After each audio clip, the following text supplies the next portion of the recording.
Hey guys, welcome to my channel, Run Free and Strong. I'm Reto.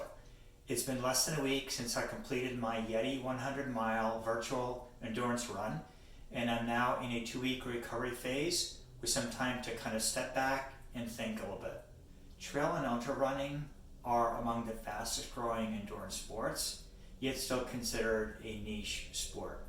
One thing that's fascinated me in particular is the crossover from men and women who started in the track world or the road racing world and moved into trail and ultra running.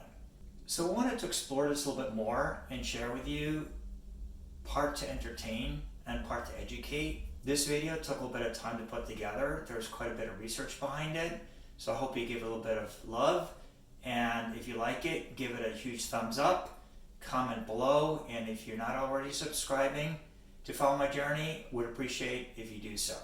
With this video, I'll be kicking off a new series titled From Track to Ultramarathons, Shaking Up the Ultra Scene. And in my very first video, I'm going to cover Joe McConaughy. In this series, I'd like to focus on runners who I consider difference makers. These are men and women who are redefining what is possible and pushing limits out there that we didn't think were even possible. So without further ado, let's dive right in. Let's introduce Joe Stringbean McConaughy. He's 29 years old, measures 6 feet 3 inches in height, and weighs 165 pounds. And because of his lanky stature, he earned the trail name Stringbean while doing the Pacific Crest Trail FKT. He currently lives in Seattle with his wife Katie, and just in 2020 moved from Boston back to Seattle. Professionally, he's both a running coach and an assistant guide with an adventure travel company. He's an ultra trail runner and has been sponsored by Columbia since 2018.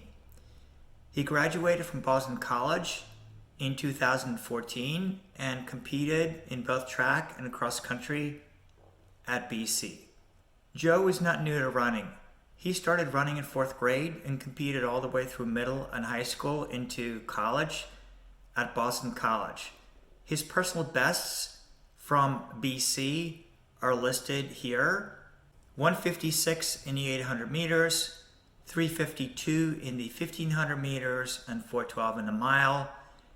And then in the longer distances, 852 in the 3000 meters, and he also ran the steeplechase with a 925 personal best. These are very solid times. They're obviously not elite or world class, but Joe has a very solid track and cross country resume from college.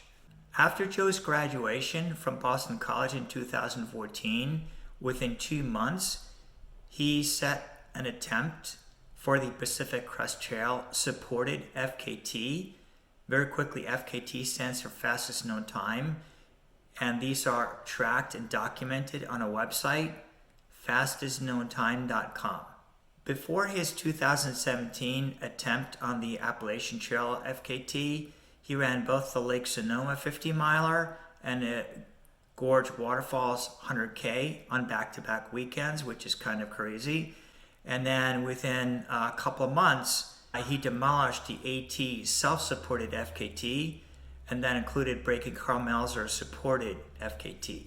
A year later, he traveled to Ireland to run the Wicklow Round FKT and broke the prior FKT from Irish ultra legend Ian Keith.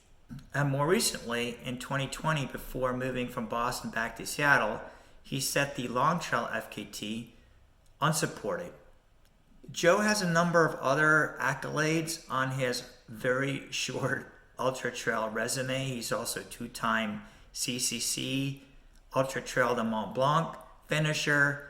He was a runner-up at the Vermont 100-miler in his debut 100, and he has a bunch of other really amazing ultra results. Let's do a deep dive into 4 of his FKTs, starting with the Pacific Crest Trail. The PCT is part of the U.S. Triple Crown of hiking, along with the Appalachian Trail and the Continental Divide Trail. It runs from Canada to Mexico on the U.S. West Coast. It's more than 2,600 miles and has a total elevation gain and loss of almost 1,000,000 feet.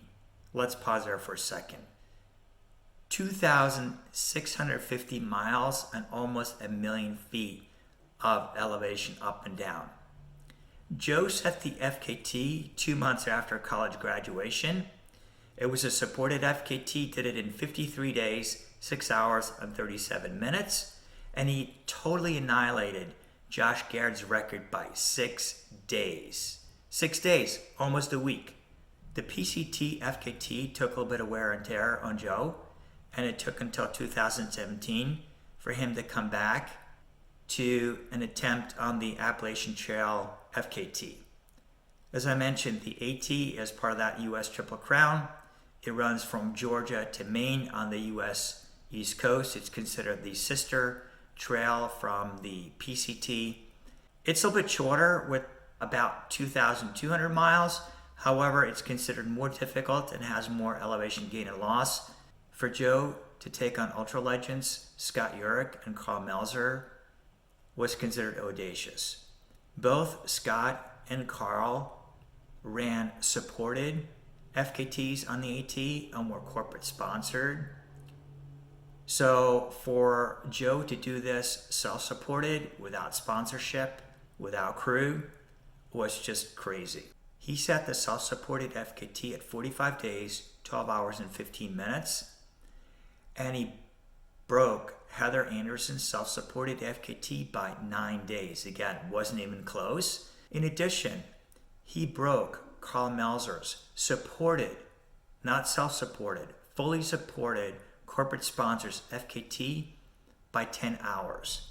To do that, Joe ran 110 miles in the final 36 hours, which again, I can't wrap my head around after 40 plus days on the AT to then do 110 miles in 36 hours to break Karl Melzer's supported record was just wow. Although the supported FKT has been broken since, Joe still owns the self-supported FKT and probably will for a while. So Joe then went overseas to Ireland to run the Wicklow Round FKT, which is in the Wicklow Mountains in Ireland. It's a course that crosses 26 peaks in a prescribed order across 70 miles with about 20,000 feet of elevation gain. Joe broke Irish ultra legend Ian Keith's 2009 supported FKT, and what was really cool is that Ian crewed for Joe. Joe's supported FKT at the time was 17 hours, 9 minutes and 44 seconds, and his sponsor, Columbia, supported him for this event. Fast forwarding to 2020 and before Joe moved from Boston to Seattle, his farewell was to attempt an FKT on the Long Trail in Vermont. The Long Trail is considered the oldest distance hiking trail. It was developed in 1910. It runs the entire length of Vermont from the Massachusetts border in the south to the Canadian border in the north. The LT is 273 miles with about 65,000 feet of elevation gain. Part of the AT actually overlaps with the LT in the southern half. Joe had attempted an LT FKT back in 2015, a year after graduation, and failed.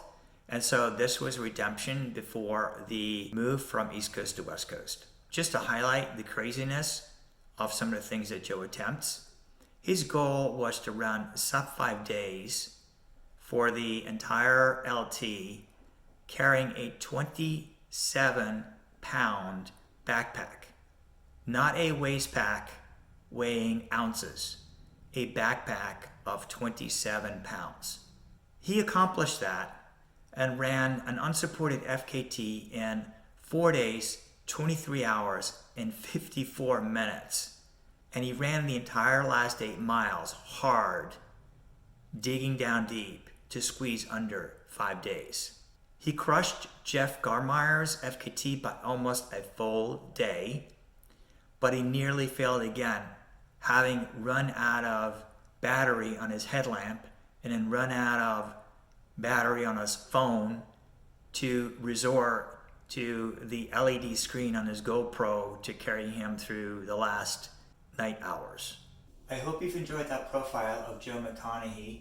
Really enjoyed the fact that he started with track and cross country, crossed over into a trail on ultra running at a very young age, and in a very short period of time has accomplished things that I'm still trying to wrap my head around. Very humble, very likable guy, and clearly one of the emerging young stars of the ultra scene. One more fun fact about Joe.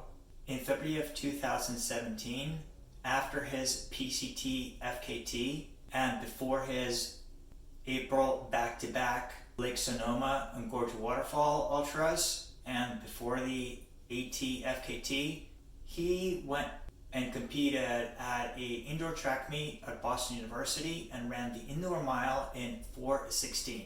Now 4:16 is not world class, but again, to come down from an ultra training regimen to get back on an indoor track and run a 4:16 is just wow. I hope you enjoyed it, and again, please give it a thumbs up. Please comment below who else would you like me to profile, and if you're not following, would really appreciate if you hit that subscribe button, and see you in the next one. Thanks.